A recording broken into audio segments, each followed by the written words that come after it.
যদি আপনারা রোজ valley chit fund কোম্পানিতে পয়সা জমা করে থাকেন তাহলে সেই পয়সা আপনারা ক্লেম করতে পারেন। তার জন্য আপনাদের আসতে হবে www.rosevallyedc.com। এই লিঙ্কটা আমি ডিসক্রিপশনে দিয়ে দেবো। আসার পরে আপনার সার্টিফিকেট অপশানটা ক্লিক করতে হবে।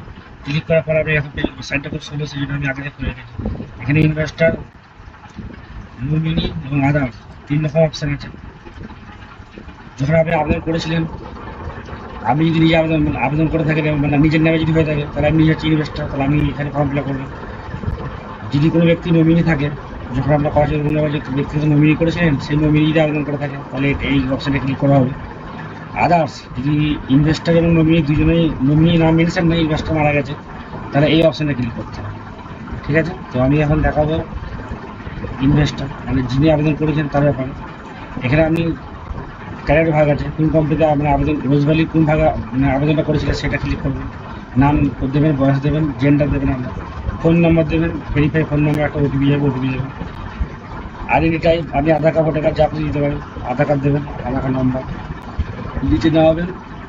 দ্বিতীয় ব্যক্তির যদি জয়েন্ট হোল্ডার থাকেন তাহলে সেকেন্ড ইনভেস্টারের নাম, বয়স, জেন্ডার এগুলো দিতে হবে, ফোন নাম্বার, আইডেন্টি। ঠিক আছে, যদি না থাকেন তো কোনো ব্যাপার না। এখানে আপনার নিয়ম মতো ফাদা, প্রথম যে আবেদন করেছে তার নাম, মানে স্বামীর নাম বা বাবার নাম, অ্যাড্রেস, ফুল অ্যাড্রেস আর কি। এখানে village, post office, police station, state, district, pincode দিয়ে হচ্ছে আপনাকে। ব্যাঙ্ক অ্যাকাউন্ট ডিটেলসটা এখানে ভরে নেবেন, ব্যাংকের নাম, name of the branch, account number, IFSC code, branch code.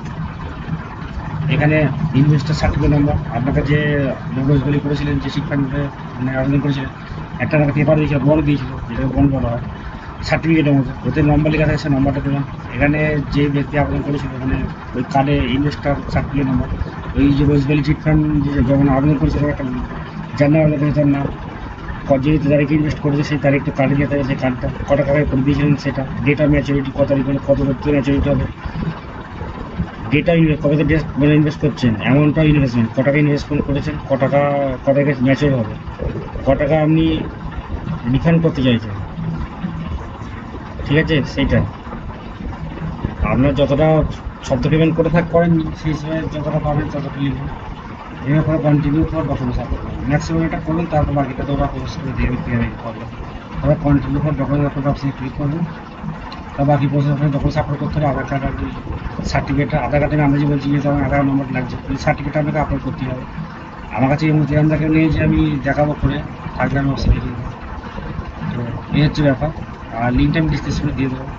এছাড়া আমি এই ডাইরেক্ট লিঙ্কটা দিচ্ছি না, এটা ক্লিক করতে পারেন, আর এইটা কোনো করতে পারেন। ঠিক আছে, ঠিক আছে ফ্রেন্ডস, ভিডিওটা ভালো হয়েছে, একটা সাবস্ক্রাইব করবেন এবং রোজ ভ্যালি চিট ফান্ডে যে যারা যদি একটু আবেদন করে থাকে আপনার ফ্যামিলির মধ্যে ভিডিওটা শেয়ার করবেন, তাদের ভিডিওটা কাজে লাগে।